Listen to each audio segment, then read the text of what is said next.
Afternoon, good morning, everyone. Thank you all for coming this morning to the Special Economic Service meeting. It's now after 10. All are present. I want to thank Mr. Carlson for responding to us earlier this week and sending us his response on what he thought the taxes were going to be in the upcoming year. We need that for in the preparation for the budget. Maybe we should start with good news first. We'll start with how are we doing with your amnesty? Everybody has a copy? As you know, we started our amnesty program back in May 7, and basically we extended it once, and then I guess Tuesday this week there was a lot of people, so we extended it one more week to Tuesday. And basically we look at the numbers. I think I gave you on the last SEA what we had, but now these numbers are draft for the top portion, which is the collection of income tax and BPT. So far as of June 19, we have 1,097 applicants, and cumulative tax due that's reported is about $22 million, $37,563.32. Of that, $10,960,066.44 was paid. So we have a balance of about $11,077,496.88. That's for the income tax. And for the real property, as of the same date, June 19, we have applicants about 859. Taxes reported is $1,124,028.32. Of that, $542,156.46 was paid, and we have a balance about $581,871.86, which, if you combine both income tax, BPT, and real property, we're about total taxes reported is about $23,161,591.64.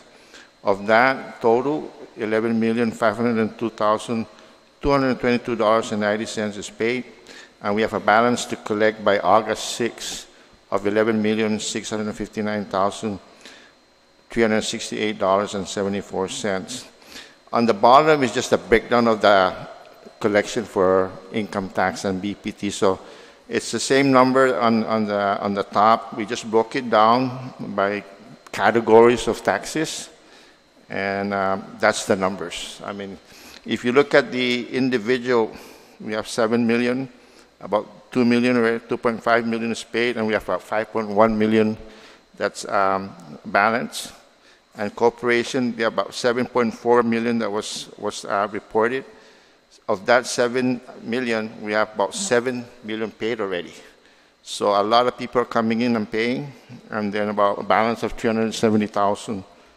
And so forth, we got 1 million on withholding, very little, at least 264 paid, and we have 743 that's basically a balance. And then the BPT, 5.8 million reported at 1 million paid and 4.8 million actually balance. So those are the numbers. So yeah, when Senator Espaldón and I were both mentioning to you that big accounting firms were pushing, I think they were pushing for their corporate clients because they jumped on it in a big way, and they're practically all paid off. The one thing that I was wondering, did amnesty apply to also just cigarette taxes? Everything. So I'm wondering about if I got any Healthy Futures money. Yeah, we have to go. We have to go back and look at the. Everything is lumped into, I believe, the BPT. So we can go back and see. So if it's in the anything- it's yeah, in the BPT. in the BPT, yes. So, Okay. So we can try and get that report. Please try to Okay. segregate that out because. Okay. And I'm sure our friends over here are wondering how much is going into the TAF with the hot bond, hotel occupancy. Was that also? Well, the amnesty would apply to all taxes. So I think after this, we'll be able to try and break down that BPT, where which one is basically for BPT itself, and all the others, all the other taxes, which Okay. includes hot and tobacco and alcohol, whatever was collected.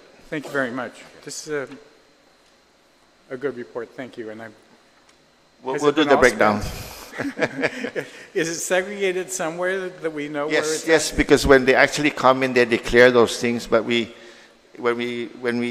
they come in, we just put them in the BPT because basically most of them are all BPT except at least hotel occupancy is a different section. So we'll maybe next time we'll give you, or we can give you a report on all the different taxes that represents the BPT. And has the money been spent? The amount collected, the 10, $11 million, has that already been? I think. Well, Mr. Speaker, what we've done with the money is, in the last 2 weeks, we've doubled the amount of tax refunds from 2 million a week to 4 million a week, and we're going to pay 4 million this week as well. And also we've been able to reduce some of our payables as we've been going along. So the answer to your question basically is we are spending it. Yeah. Okay. At some point, if you can just break that down on how much of this was used where and give us a report on it, it would help us know what it was used for. Yes, sir. Did you have? I just had a simple question, Mr. Chairman. Mr. Camacho, can you identify when's the last date that they can apply for the tax amnesty again? I'm sorry, Tuesday, which is the 26th. Tuesday, 26th? Yeah. And when was they paid off? August? August 6th. Okay.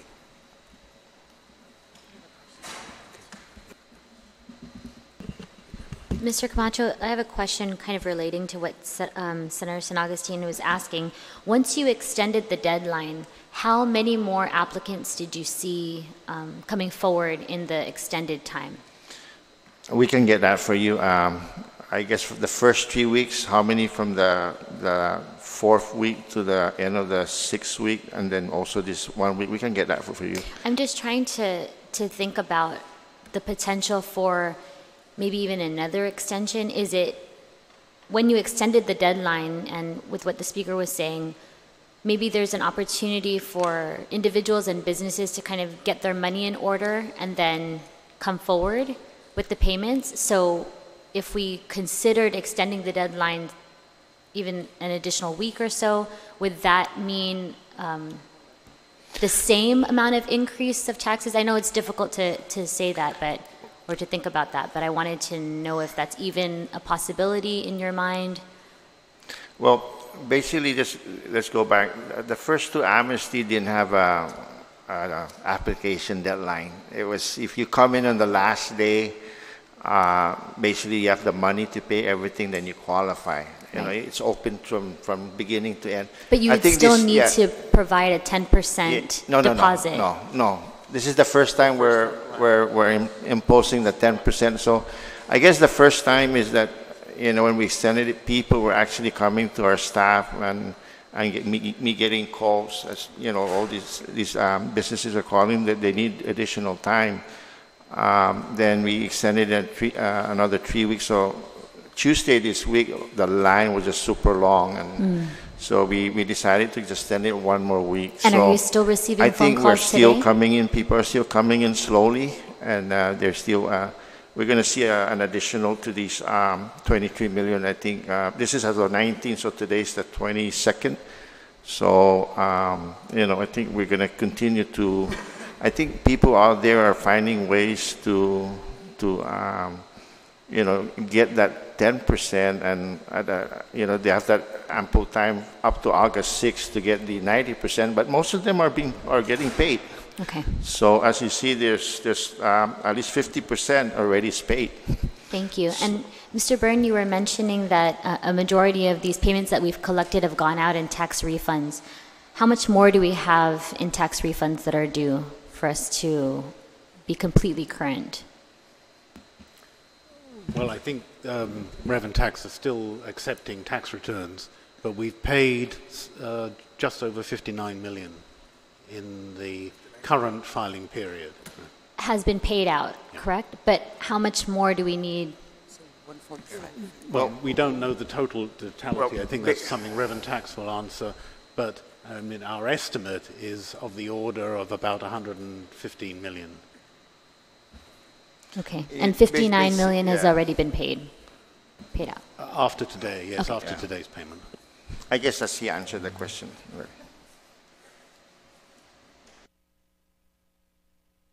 If Mr. Carlson's back. Lester, why don't we go ahead and decide? You can either do your presentation of your response to our request, or you can do the CRER, whichever one you want. Thank you, Mr. Speaker. We'll go ahead and do the response to your letter requesting for the estimates on individual, corporate, and withholding tax for the upcoming year. And again, I'd like to acknowledge the very cooperative working relationship that the SES presents for all the people that are sitting in here. And we had an adjustment in revenues. When we first transmitted the governor's executive budget, we really didn't have real-world data on the effect on withholding. We gave it a good faith estimate. Subsequent to that, we were able to acknowledge that the effect was actually a little bit more drastic and adverse than we originally thought. Hence, we went from a $48 million projected shortfall to a $67 million projected shortfall in this fiscal year. So in the prior SES meetings, after collaborative efforts and numbers were discussed and agreed upon, what we did was, having agreed to the formulatic approach to being able to project the revenues for the upcoming fiscal year, we went ahead and provided, in response to you, our estimates for individual, corporate, and withholding taxes, bearing in mind that your request asked us not to include the additional child tax credit in the forecasting of the individual income tax category. But since it's kind of been something we've been doing ever since, we decided we would provide it to you, but we'd break it out so that it's there for the record, but in line with the spirit of your request, the individual income tax category is stated and the ACTC is also presented. So we provided that response to you, and I think, Mr. Hernandez, I'm hoping to get your concurrence on the methodology used, because I think it was something that we all discussed and agreed to, and we are not doing anything with respect to similar budget estimations where we had the luxury of a 5-year historical. That was always the baseline for the governor's budget transmittal, 5-year historical, to be able to get an average and then look at potential very real-world applications of construction activity. We saw that when we had the Dusatani and GRMC going up at the same time. We had increased BPT, we had increased corporate tax revenues. But, taking all of those into account over a 5-year smoothing period, we did not have the luxury of doing that with the Tax Cuts and Jobs Act effect. So we believe that what we have presented here is in line with what we expect taxation in these 3 categories to bring in this upcoming fiscal year. And, I think more importantly for this group, pretty consistent with the thinking. So the numbers are for the viewing public. Individual income tax, $75,900,000. Additional child tax credit, a line item, $20 million. Corporate income tax, $85,750,000. Withholding taxes, interest and penalties, $226,930,000, with a cumulative total income tax, including the ACTC, of $408,580,000.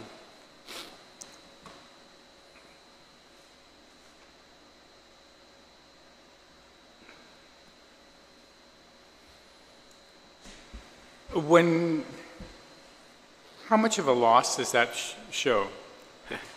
If you compare, just a really good example is this fiscal year's corporate budget, corporate tax that was adopted in the 3442 is $152 million. So the corporate tax reduction of 40% is really reflective here in the $85 million number. So I mean that is the most representative figure because it's the largest cut in one single tax category. So this body adopted $152 million, September or so of 2017, and you're going to be looking at a $67 million shortfall just in that one category itself, if my math is correct. And in the withholding is also fairly substantial. And that's why I said CRER, and because I'm just looking at it, and our adopted CRER for withholding was 281. And in this upcoming year, you're expecting that the withholding is going to drop to 226. That's also fair. Yeah, fairly substantial. And I think there's a flip side to that. The government isn't going to be able to avail themselves of that revenue, but that withholding is actually in people's pocket, and hopefully it resonates because we want to be able to patronize the good people over at Wendy's and make sure that BPT gets spent. Well, we keep hoping also that the corporate was going to be invested in the personnel. Apparently, with a wage increase or some kind of. Apparently, they're investing in paying their back taxes first, so which is not a bad thing. No, because I really do think that it needs to be pointed out that under your scenario, the difference in corporate tax for 19 as compared to the adopted for 18 is 67, and the withholding difference is another almost 50. Yeah. So that's 100 combined about 120. Magically, the 2% sales tax number. Okay, I just wanted to point that out, that the shortfall really is 120 in the upcoming year from what we have just in this category. If everything else stays constant, just in these 2 categories, the loss is about 120. Yeah. I mean, I'm sure Mr. Hiles hopefully has good news for us that that there's going to be a huge spike in employment or all this building, and so, but just that 120. Yes, Vice Mr. Speaker. Speaker, do you mind if we just get all the numbers compared to the FY18? Are there any other differences? On the Yes. CRER, in the CRER, the adopted this year was 78,334, 876. For corporate, it was 152,601, 412. Yeah, it's in the handout, but he's asking. And for the listening public, the adopted was what for withholding was 281, 225, 253, and BBMR is projecting that the income tax will drop about 3 million to 75,900. 75,900,000, and the corporate was going to drop from 121 to, 152 to 85, which is about a 67, and then the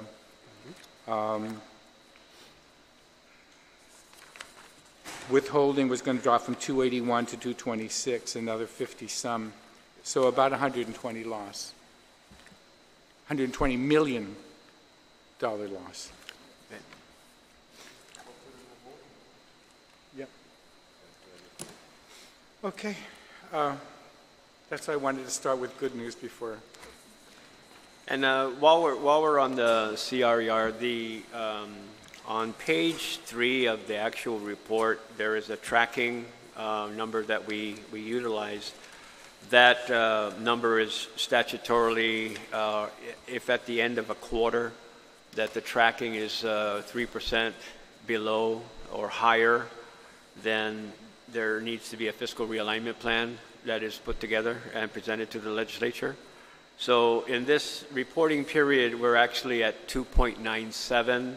So I'll call to the attention, we did a little progression here of cumulative CRERs, the tracking. So in January, we're tracking negative 4.39 for that reporting period. And then when the Tax Cuts and Jobs Act started to hit us, we started to track 7.49% below.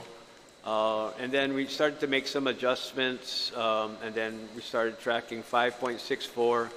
Then for the April, when the BPT started kicking in, that got reduced down to negative 3.81, and then now further reduced down to 2.97. So the adjustments that were made with the implementation of the BPT and also us holding the line on expenditures have taken and are pretty well positioned for us to get through the rest of the fiscal year in decent standing. Any questions or comments by any of the senators? None? Do you want to? OFB also. I had them prepare something. Mm-hmm. It's not too much different from yours, but I wanted to just break it down so that the public can see. Yes. Okay. Thanks, Speaker. Yes, Speaker asked us to ask OFB to prepare a presentation for those the 3 income categories, and then we did one for business privilege tax. So we did a preliminary projection. Last page of the slides will present a comparison, but we wanted to kind of put together somewhat of our basis behind our projection and some other information that may be helpful to the SES. And in terms of the presentation, it'd be helpful if there's any input that could if you could provide clarification or adjustments based on our assumptions, that would be helpful. So this is our fiscal year 2019 income and business privilege tax preliminary projections. If you go to the next slide, it just kind of gives you an overview of what the presentation includes. I'll be going over an FY18 income tax revenue analysis, just based on the projection from February 13 of the impact on income taxes. We're just going to take a look back over the last 4 months. Then we'll get into an FY 2018 tracking, which is very similar to the CRER, but OFB does, we do our own internal revenue tracking for that. We'll go over a few economic indicators, get into how we came up with our general fund revenues, and then the preliminary income and business privilege tax revenue projection.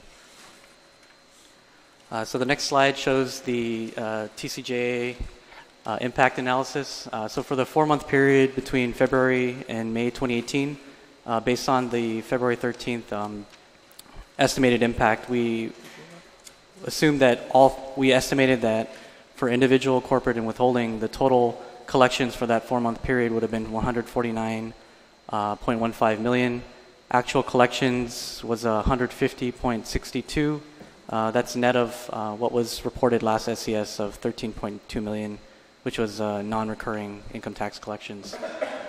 So the variance was about 2.77% in the positive. We collected more than we actually estimated we would. As an update for June, it's only, as of June 18, I think revenues were 32.4 for the month. We estimated that would be 33.55, so there's still a lot of time left in June. So we're seeing that the estimate was probably a little bit more aggressive, but then there are things, if you look down on the bottom of that slide, that reflect that there are some events that may impact June through September estimates, including unforeseen non-recurring collections, tax amnesty collections that are in addition to what we knew about in February, and then if Department of Revenue Taxation has some increased collection efforts as compared to previous years. So if there's a little bit more aggressive collections, then we're seeing that would probably impact the estimate to the positive. So that would mean the estimate we made in February was a little bit more aggressive, given that there may be some events that, such as tax amnesty collections, that drive that shortfall downward. On the next slide, it's just a comparison of the FY18 tracking between OFB and BBMAR based on the CRER. It's broken down by category, revenue category. On individual revenue category, there's an asterisk there.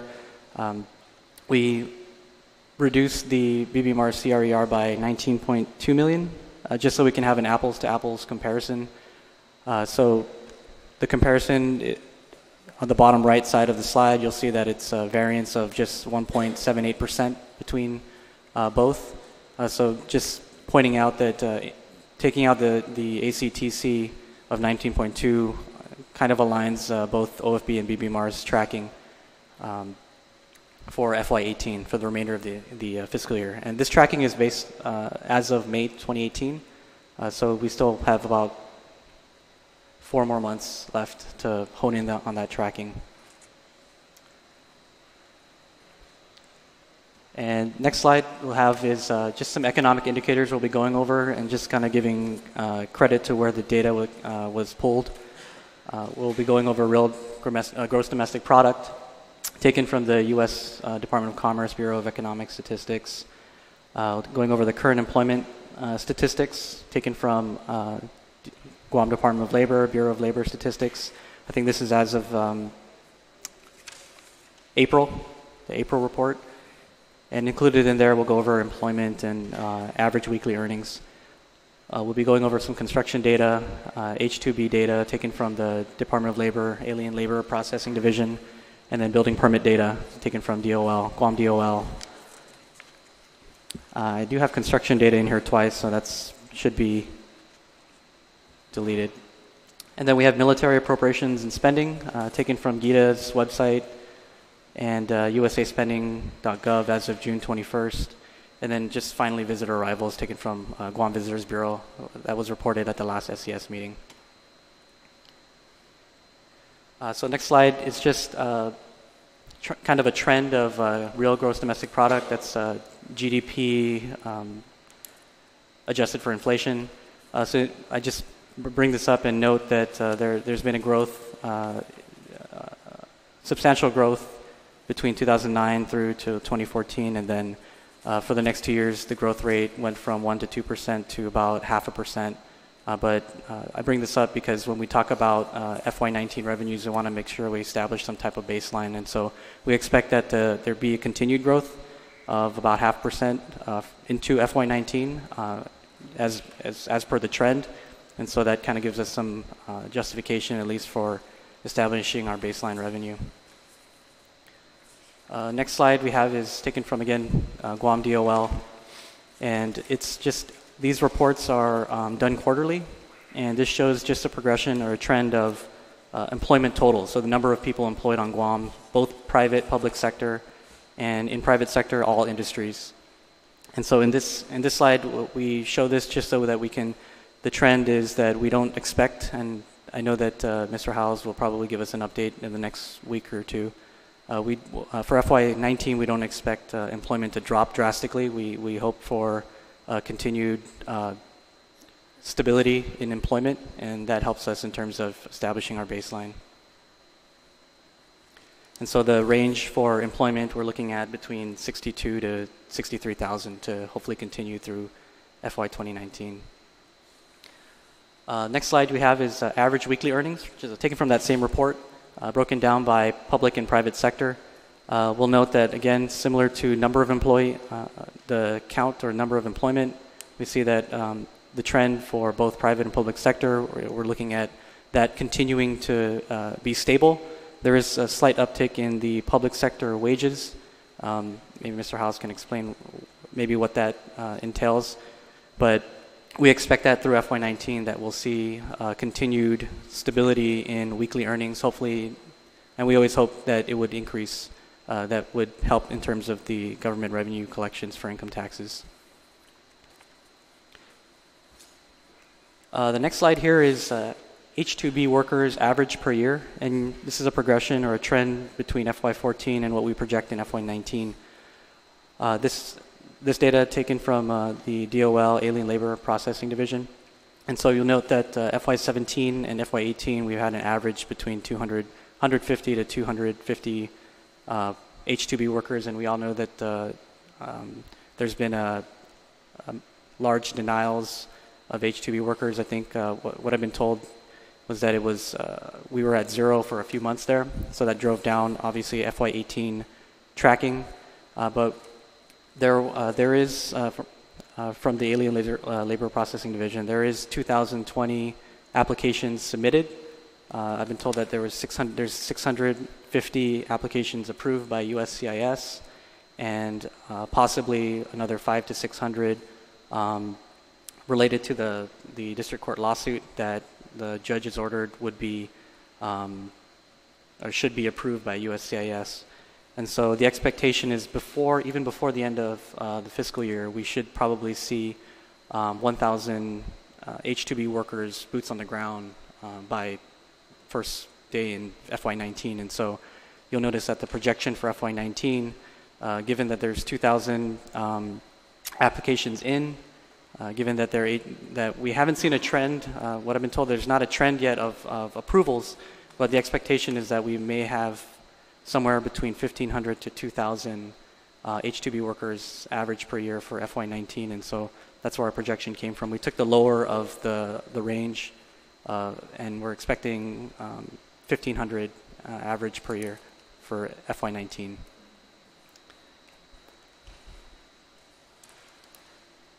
So the next slide is just overlaying that H-2B workers with BPT related to contracting. And so you'll notice that there is obviously no direct correlation, because if you look at FY17, the drop in H-2B workers was drastic. You do see that between 16 and 17, there's a slight drop in construction, which tells us that companies, and we're assuming this, the companies probably, or companies or construction companies probably found work elsewhere. But I show this slide just so that it provides some insight into why we think contracting BPT will increase to the 2014 levels when H-2B workers were at around 1,500, and why we expect contracting BPT to increase to around that same amount. It was 28 million in 2014. We're expecting probably around 29 million for 2019 related to contracting. Next slide is just a progression of building permits. We have a really rough tracking of building permits for FY18, and then we just projected for FY 2019. And so what this slide provides is in millions, the number of building and construction permits approved by DPW, data taken from Guam DOL for the actuals, FY14 to 17. And so we've had about an average of 400 million value in terms of building permits that have been approved. And so this slide, just to reflect that we hopefully we estimate that that trend will continue, helps us with our baseline, because if we do see large drop-offs, then our baseline wouldn't make any sense. We would have to reduce that baseline. Next slide overlays that building permits with, again, the contracting BPT. So just to kind of show you how that progression would look. So given that we're going to expect a little bit more or a lot more in H-2B workers, then we should see some increase in BPT revenues. So this just overlays the contracting related BPT with the building permits. Next slide is a very simplistic slide. There's a lot more data that we're trying to compile for this, but what this shows is military-related construction appropriations related to Guam, and then dollars obligated taken from usaspending.gov between FY 2013 through FY 2018 actuals. And so what it shows is, I know there's a large spike in 2014 and a very low dollars obligated, but what I kind of want to just focus on is that there's a lot of potential for contracts, military construction, and given that we have H-2B workers, we're projecting that would be increasing. We're expecting that, we're estimating that there would be a lot more construction activity given more workers, and so this slide just shows you that actuals through 2018, although it's 43 million, the potential to spend based on the appropriation level is quite high. And the FY19 number was taken from what was just approved in the Senate for Guam-related build-up projects or military construction projects. So that number obviously may change. I think they're in conference committee right now, and so we'll await the final number for that. There are a lot of other there is a lot of other data available out there. I do note that there is an interagency coordinating group for Inspector General's report that comes out every single year related to the Guam realignment plan. And so in that, I don't have it in front of us, but I just read it this morning, that it includes that there's about 1.5 billion in construction projects approved just related to the realignment. And there's still outstanding that's waiting to be obligated and spent of about 895 million. So we're trying to figure out, OFB is trying to figure out what part of that we can capture for FY19. So we're still looking at data. So that's why I say this is a very simplistic slide, because there is a lot more construction that could happen. We're trying to capture what part of that is going to be related to FY19. Lastly, we have just visitor arrivals. Visitor arrivals, this is taken from Guam Visitor Bureau's tracking and then also their FY19 projected. So based on their report last SES meeting, for FY18, we're expecting about 1.5 million visitors to arrive, and then in FY19, a little bump. I think there was originally 1.53, and then given the Jeju Air, maybe you can clarify a little bit more. No, sure. Actually, for FY 2017, I want to make a correction. It should be 1.56. Yeah, okay. The 5.4 would be for calendar year. So since we're doing FY, okay, it would be 1.56. Okay, great. So you see a bigger drop from the previous year. And yeah, so the difference between the 1.53 that was originally projected versus the 1.57 is the introduction of Jeju Air. Yeah. Jeju Air will be starting their flight service from Osaka to Guam direct. I believe the end of July, and they'll do it for about a 3-month period, kind of like a tester phase for them. So with that, what we did was we kind of assumed for the entire year what that impact would be. And it looks like it'll be about additional 45,000 Japanese visitors to Guam. So that's the increase. Okay. Thanks. So with that expectation, with the professionals, obviously the experts in tourism, we accept, obviously OFB, we accepted that projection. And next slide just shows kind of that projection overlaid with retail and service related BPT collections. And so we have a FY18 tracking of service and retail BPT being 59.3 million and 106.8 million. Slight increases from prior year of fiscal 17. And so we did our projection to be, for service BPT, to be 61 million and retail BPT to be about 108 million. These are obviously preliminary. If we have more data, we'll, with more information, we could see that increase or decrease depending on what that information provides. But we do expect an increase of about, it's a pretty modest increase of 3 million for just those two categories in BPT for FY19. Okay. And so next slide kind of gets us into where we, taking in all these economic indicators, we established a baseline revenue. So we know that based on these economic indicators, it provides us some justification to establish some type of baseline revenue. And so we had a lot of issues. Usually baseline revenues, as Mr. Carlson mentioned, you can take the average of the 5 years and that would give you a pretty good estimate of a smooth baseline revenue. But we had issues this year because we've had an increase in BPT that would skew the revenues. We've had tax cuts mid-year that would skew the revenues. And so our baseline we used was the 2-year collection rate of the non-Tax Cuts and Jobs Act impacted years, which is FY16 and 17. We use FY16 audited numbers, and we use FY17 unaudited based on data from AS400. And so after we calculated those baseline revenues, we applied the Tax Cuts and Jobs Act impact based on what we used to calculate the impact for FY18. And given that there was some variation between the different categories, in aggregate it was pretty, the methodology to come up with that estimate was somewhat sound, so we agree that it would sound. And so after establishing the baseline revenues, we added some data points that were outside of the baseline. So these are in addition to what we expect to occur in FY19. So again, we have a projected increase in H-2B workers. So we're expecting that to impact withholding taxes.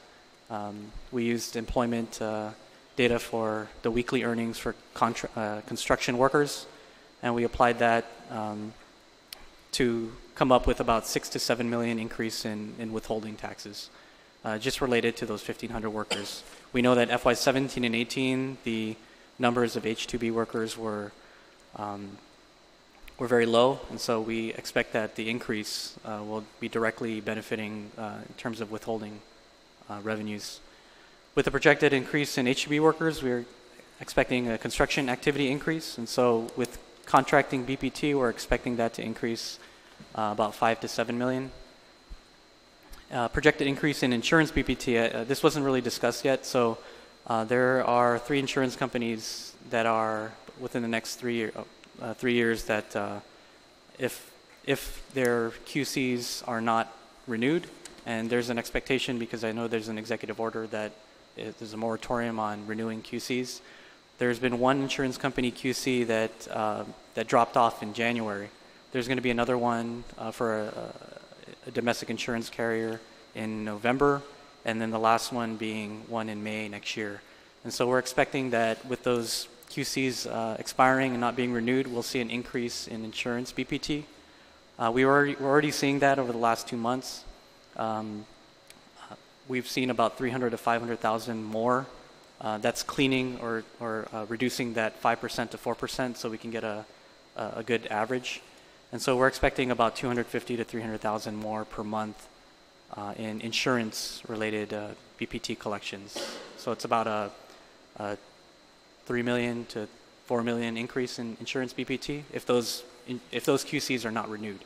If they are renewed, then obviously we can't expect that. But with the executive order placing a moratorium on it, we're including that as a data point outside of the baseline. And then lastly, we have projected increase in retail and service BPT related to increased arrivals and so forth. And so we went over that slide prior. And so lastly is just our preliminary projection, and I highlight the word preliminary. So what you have here is a comparison between OFB's preliminary projection and BBMAR's preliminary projection that we just went over. For individual income taxes, we estimate that we'll collect $66.4 million for that in FY19. For corporate taxes, we're estimating $83.7 million. And for withholding taxes, we're estimating $223.7 million. In comparison to BBMAR's projection, and obviously we all would prefer that one, but if there's additional data that BBMAR sees that could obviously impact our projection, we'd love to see it, and we can hopefully hope for that projection. But the difference is about a 4% difference, 14 million between the two projections. And lastly, we have business privilege tax, and there's an asterisk on that because it says FY19 preliminary projection is BPT at 4%. So this is a 4% BPT projection. I would consider these very conservative numbers, but these are our preliminary projections for those 4 different general fund revenue categories. And so that concludes the presentation. Thank you very much, Ricky. I had them make this preparation with all of the preliminary slides to explain how we got to where we're at. And I note that in the last page, we're actually pretty close in the 2 projections. And the business privilege tax, I had them do it at 4%. I don't know if we're going to get the extension. I mean, we have it. And so that at least is where we're working from. Okay. And if somehow you can convince us that the numbers should be your projection and a higher number, we're willing to listen. But okay. I wanted the public, and more importantly, you guys and the public to understand that I had them go through and justify everything for me before. Okay. I was willing to accept anything. Yeah. If I may, first and foremost, this is again like open-faced poker. I'm very appreciative of the interaction and the cooperation. For the public, the difference between what are, again, uncharted projections are simply because of the Tax Cuts and Jobs Act impact. The projected difference, even though when you're budgeting $14 million one way or the other, it might seem like a lot, but it's really pretty close, given a starting point. The difference for the public is primarily an individual, where the variance is $9.5 million. OFB has a more conservative approach to what they think they'll capture. Going back to what I said in the beginning, is we took some of the prior SES information with respect to a projected impact of the Tax Cuts and Jobs Act on individual, and that's where we came up with the 75.9. So I think we may have put in 2.5% maybe adjustment, or straight. Okay, so I think again the baseline and our numbers are really conservative, and I must point out, and I'm actually very happy that I'm finally seeing the words PEV come out from somebody other than the folks at Adelup, because we've always thought that getting your baseline data and then being able to take specific fiscal year and the anticipated, the stuff you can count on, like if there's going to be the road widening project. That's a $45 million project that are probably really, a lot of that money is going to be spent in this upcoming fiscal year. There are several other major projects. We used to do that with respect to coming up before the legislature with our baseline and then our PEVs. We did not use PEVs in the transmittal that we provided in January, simply because the Tax Cuts and Jobs Act made all of that, and then the H2 thing. I mean, that was kind of like, okay, how can you project that you're going to have 1,000 to 1,500 H2 workers and the associated taxes they pay and the associated withholding that is taken when the denial wasn't addressed yet. So I'm glad that there is a acknowledgement also of the fact that we're all working to try to get to the same place. As much focus has been made on revenue and taxation, thank you very much for acknowledging their collection efforts. They do really work hard to try to get the money in for all of us. And the other thing that I would hope that the public understands, there's a lot of things about Guam. People don't read. We're heading towards Puerto Rico. This slide is consistent with something we always advocate, the one that is real gross domestic product. And it basically starts out at GDP in 2009 at $4,781,000,000 and goes up to 2016 at $5.2 billion. Our economy is, and as this slide shows, steadily growing. I think, Ricky, I agree with you that the anticipated growth is tapering off. It's not going to be similar to from 2011 to 2014, where the trajectory was a little bit more steep in a positive way. And you can see from 15 to 16 it tapered off a little bit, but there was growth. And the one thing when putting all of this in context for budgeting is that we do have, and going back to the baseline, what are we basing our forecast of revenues and our economy on to be able to come up with a budget for the upcoming fiscal year? And I believe that it's on strong fundamentals, that we have demonstrated growth in real gross domestic product, that we have addressed the visitor arrival situation and the declination from Japan with help not only from Jeju out of Korea, but Jeju now coming out of Osaka.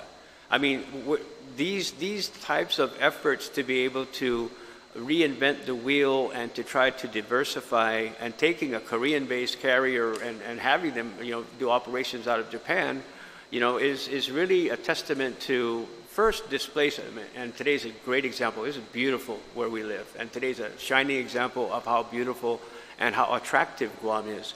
So I'm very I'm very pleasantly surprised to see this. I'm also very happy that the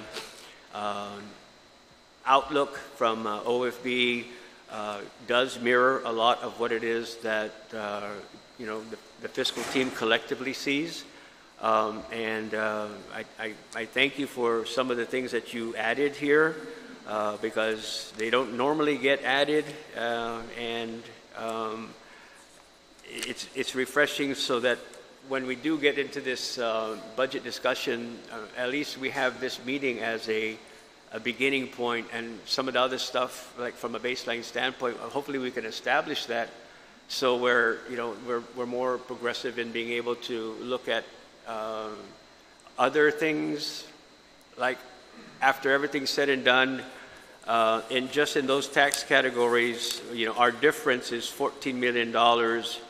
We're projecting a higher amount than OFB is projecting.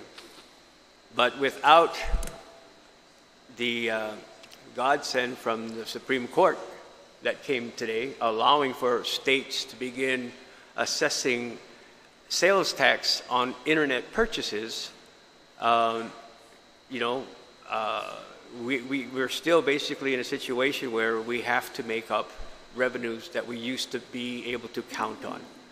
I knew that the Supreme Court had this case before them. I didn't know that they were going to bless us with the news before an SES meeting.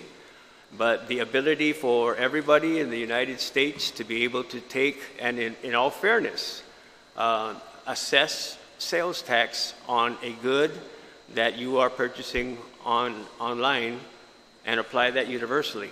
I think that we should all be very cognizant of the fact that this is now the law of the land.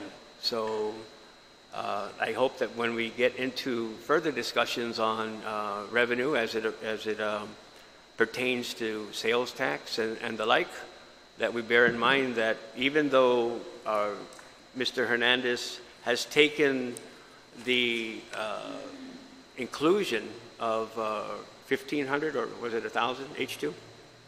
1,500. You know, that basically netted us 6 million.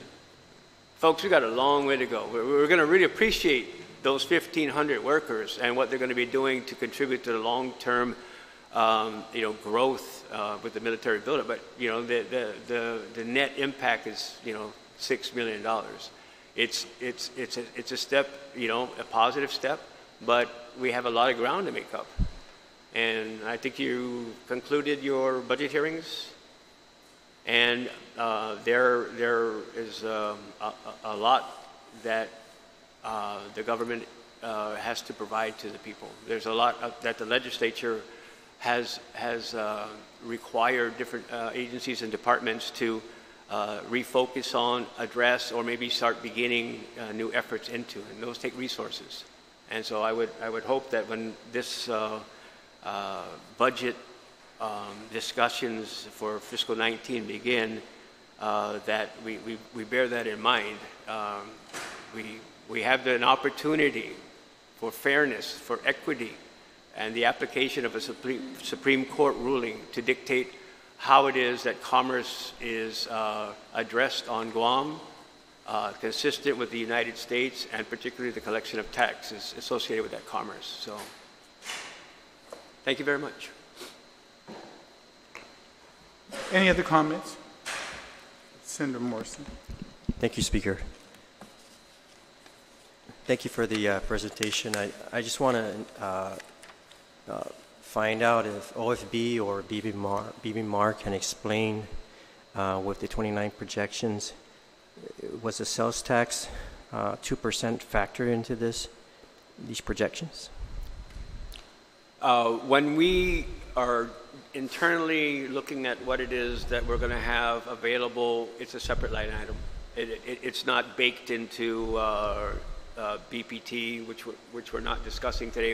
It wasn't part of what it is that the Speaker asked us to provide as far as revenue estimates. So from our perspective, it would be a single line item in the formulation of the 19 revenues available for appropriation. So you will note that on the last page that for the business privilege tax, it's 4%. We didn't put 5% into 19 because I'm not presuming or assuming anything. Plus, it's the law of the land right now. Yeah. And the sales tax is going to be what we were talking about earlier, was at least the projection was 120. We haven't stopped to look at that because we have no record on how much that's going to be. And so, but that was the word that was given to us when we passed it. The good news is that the $118.9 million, I think we're all in the same agreement that that's roughly 120. That did not include online sales. And now that the Supreme Court ruling has come on, then the ability to, first of all, you have to have a sales tax. If you don't have a sales tax, you can't avail yourself of being able to get that in, because it's just not something that you can tell Amazon, oh, can you send me this on top of Senator Espadon's order? I'm sorry, I can't do that. I'd love to, but you don't have a sales tax. So You know, one leads to the other. So the Supreme Court ruling, you know, absent a sales tax is kind of like, okay. Mr. Speaker, we do have a draft of the proposed rules and regulations for the general sales tax. We even have a proposed forms, draft forms for those things, but it's not part of the agenda today. But we can provide it to you later. Okay, but I think it's imperative that we discuss at some point, unless when we have the discussion on the repeal, that you're brought in to explain that you're ready. And I think what we need today at least is your assurance that you are or are not ready. What is it? How far along? We're talking about October 1st, which is a few.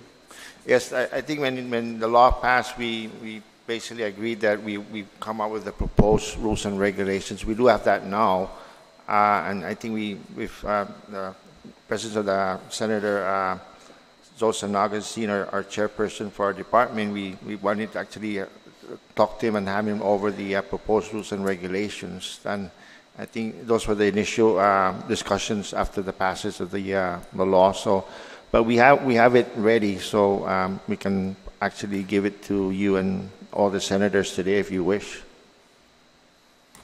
Please. Are there any other questions or comments by any of the other senators? Could you just clarify, when we received the FY19 budget request, there was a total for individual income tax of 96. That includes the ACTC? So should we subtract 20 million? Is that the correct estimate? That's why on the last page of I know ours, you didn't include it, yeah.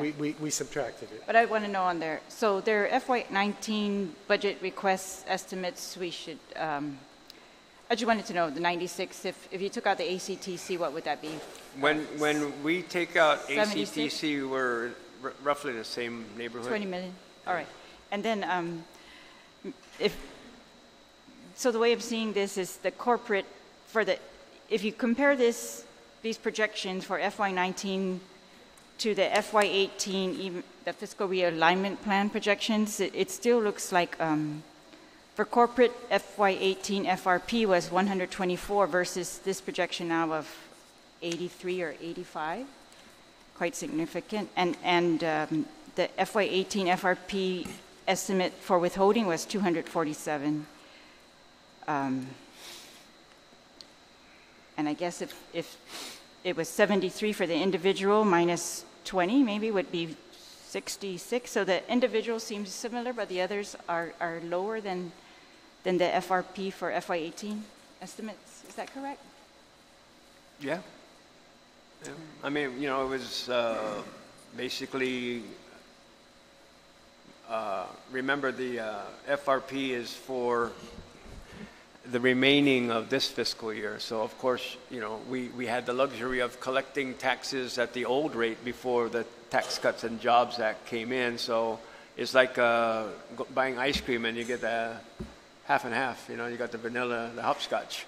You know, we got a little bit of both. So it's kind of, again, uncharted territories. I don't remember ever having a revenue stream interrupted mid-year, but that's what happened, so. All right. Okay. Well, I just wanted to point out, these are significantly below the current operating budget of the government of Guam. And yes, we were, I've been trying to explain to everybody, it's at least 120, actually about 160. But it really is imperative that somehow we make up that difference. Either the sales tax stays in, or, I know as anathema as it sounds, the BPT goes up to 6, because we need all the help that we can. I don't know how else to show it. And Senator Torres.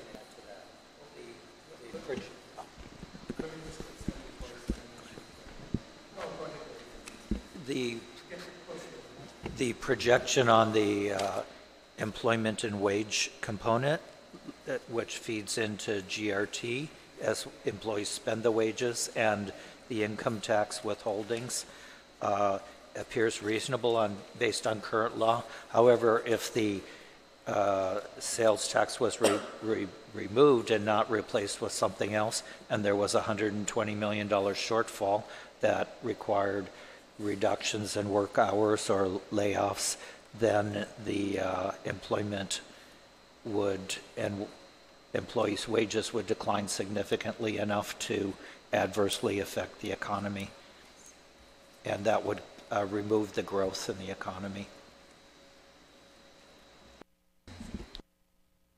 And I'm glad you spoke before me, because that was kind of what I was thinking about. I just want to commend the OFB for this very excellent analysis and giving us the opportunity to understand the budget process and the process of determining what the revenue projections are.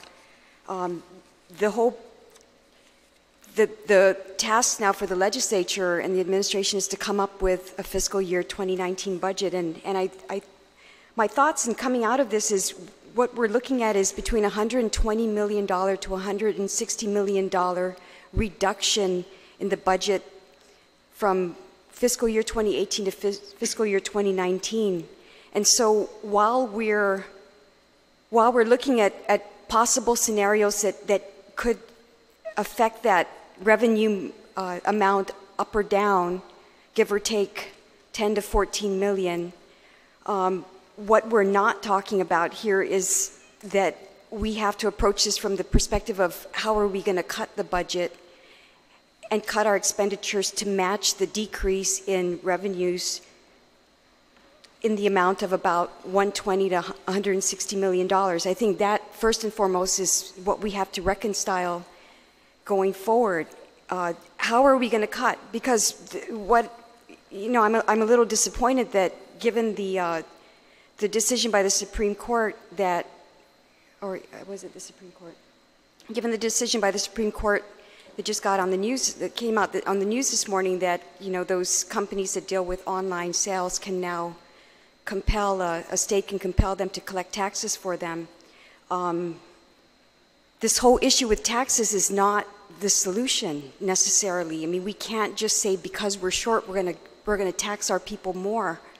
And what's concerning me was in looking, in sitting in at all the budget hearings, when we're looking at a demographic where more than one third of us rely on Medicare, MIP, or Medicaid for health services, 58% of us rely on public welfare, and in public health's chart showed that cumulative amount for all public welfare is about $250 million on Guam.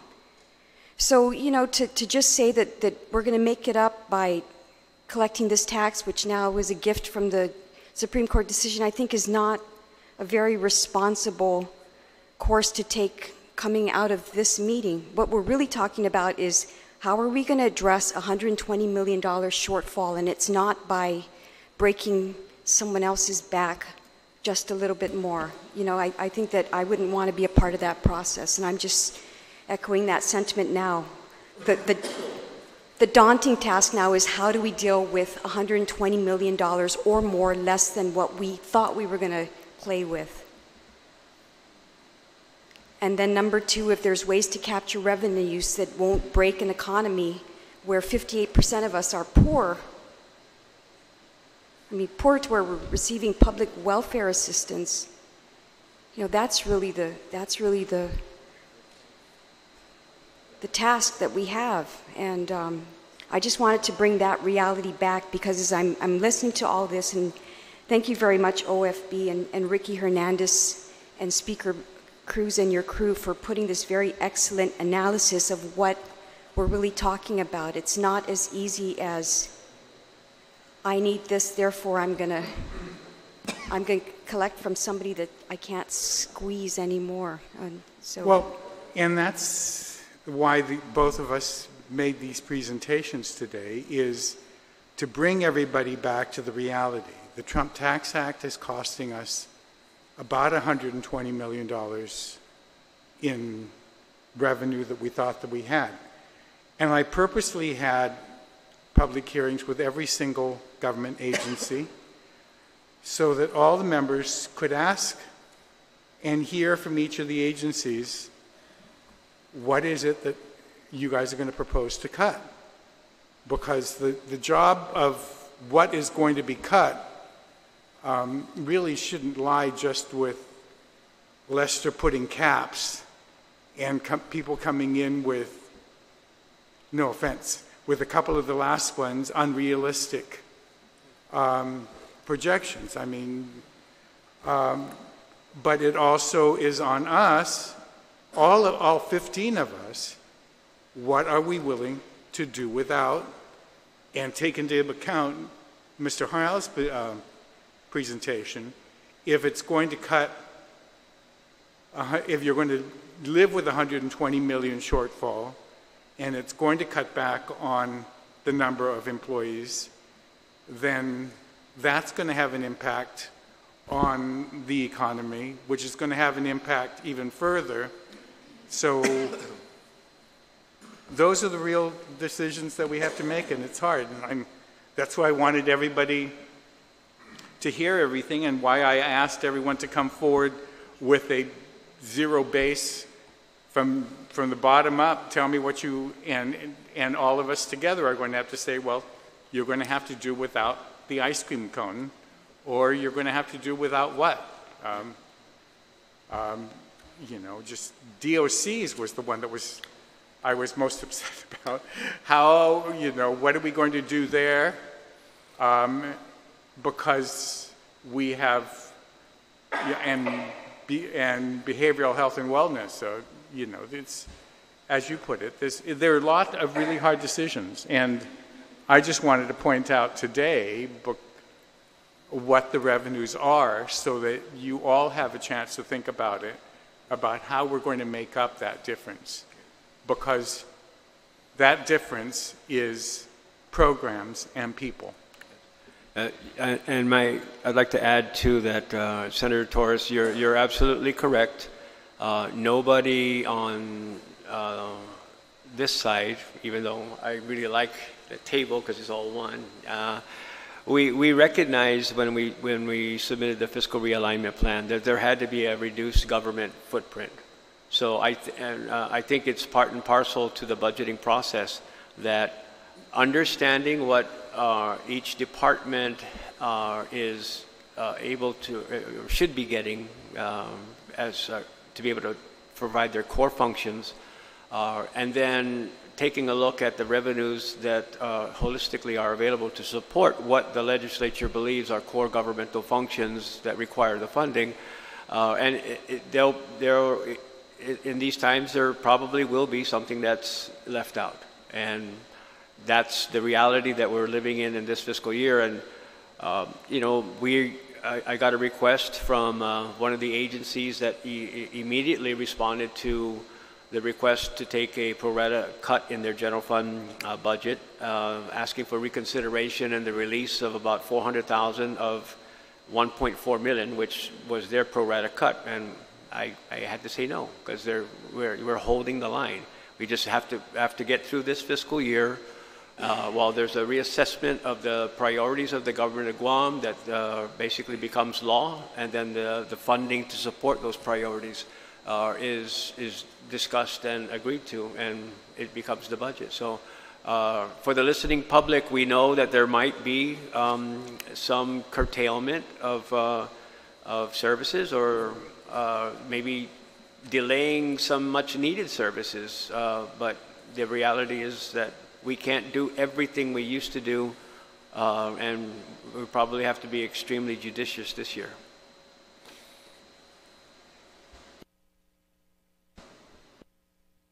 Any other comments? Senator Morrison. Mr. Camacho, thank you for the amnesty report update.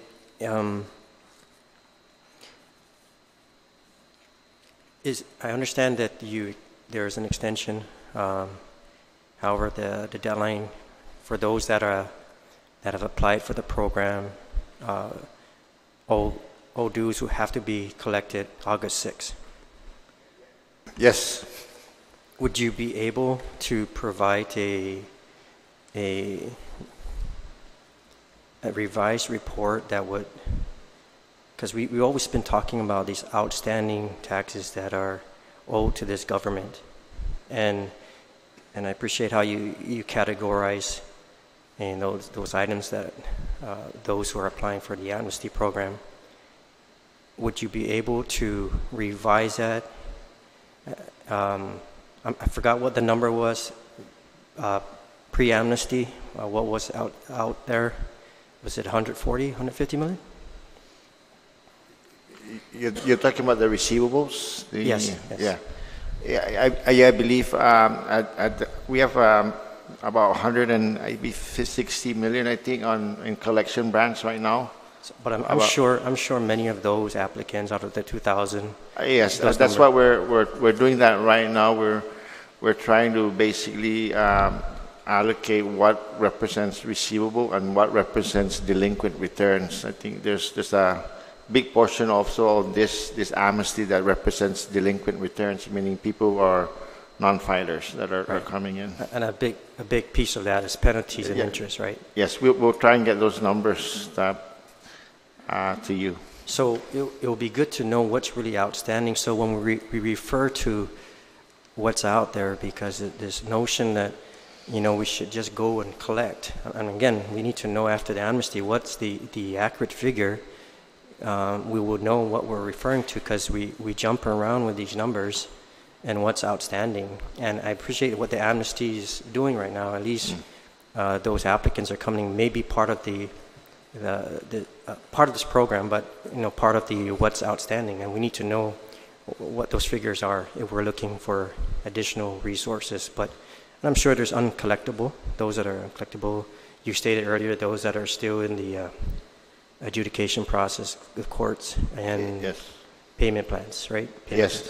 Yeah, a majority of those 160 million, I believe maybe close to of that is 30 million maybe is litigated right now in court. So, we have a lot of payment plans that are there right now. We have offers and compromise that take a few months, to work on. And basically, we have also bankruptcy cases that are in with that $160 million. So, at the end, you're probably looking at, if you're looking at tax by itself, you're probably only looking at about 130 million, because 130 million on tax, and the rest are actually basically interest and penalties. So, how much? What was the percentage? If you really go down to the categories of what represented 160, I think that probably we're down maybe to about 120, 130 on taxes, and the rest are also interest and penalties. So, so because we do account for the accrual of penalties and interest as we move forward. That's why it's really high. So we won't be able to factor in those numbers. When you revise, when we get the revision? Yes, we could see. We won't be able to factor in the penalties and interest, because that's the whole purpose of the amnesty program. Yes, I'm sorry, yes. Right. So the clear number really is around 120, and then less what comes into the amnesty program in August 6th, we'll have some kind of accurate number, what's out there. Yes. Okay, thank you. I think the comment is, if you can give us revised numbers broken down completely, we might be able to address the criticism that there is no need for new taxes if you're not collecting the old taxes. And if you can show that there has been a substantial reduction or whatever, that might help, because we're still having to make up 120. I mean, I'm losing sleep over trying to figure out how to make this thing, this budget balance, because with 80% in personnel, it really is hard. I mean, unfunded positions just aren't even being thought about, and some other, it's tough. I mean, if you really look at the receivables, you know, it's a rolling account where I understand, people, yeah. and I think it best if you just stop and go back and do your numbers and get it to us as soon as possible after the 26th, so that when we have session on the 2nd, when they start talking about the repeal, we have numbers that, or when they call you down to explain how much has not been collected, you are ready. Just be prepared, I think he's saying, is have those numbers ready. We don't want any off the cuff right now, but have a presentation, PowerPoint, whatever it's going to take, but have those numbers. Sure. Okay. Should we expect another budget request or an amended one based on these or not? From BBMR, are you planning to submit one? No? I think the whole premise for the request was to get some consensus on tax categories. I think that special funds, we're pretty good with them. We kind of understand what they are. BPT we're going to have to talk about. But I think if I understood your letter, the wild card were those three.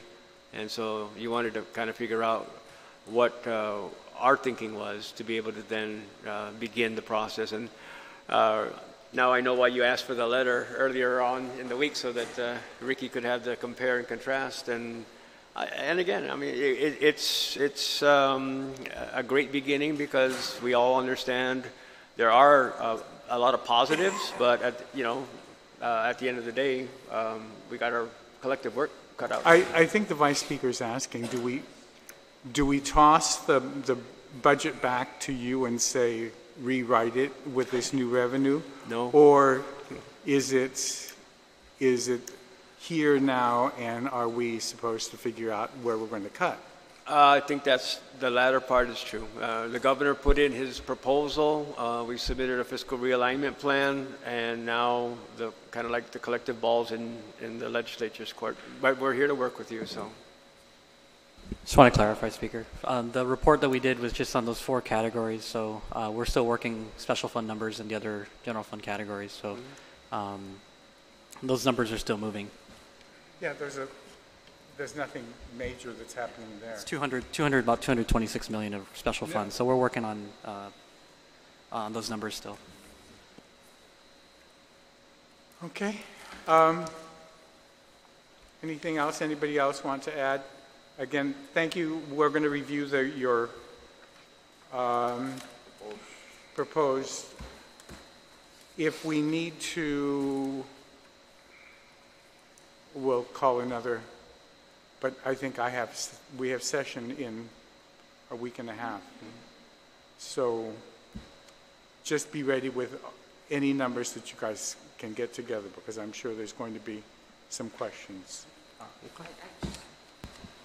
Mr. Speaker, I'd just like to add real quick, and I'm glad that you said we could bring the AR forward and do a presentation, because we'd like to make everybody aware that this AR is not easily collectible. There are laws and processes that taxpayers have the right to. So I'm glad that we were able to do that in a presentation. Thank you. Okay. With that, let's recess this, and I'll think about whether or not I call you guys back on or where it's just going to be the next session.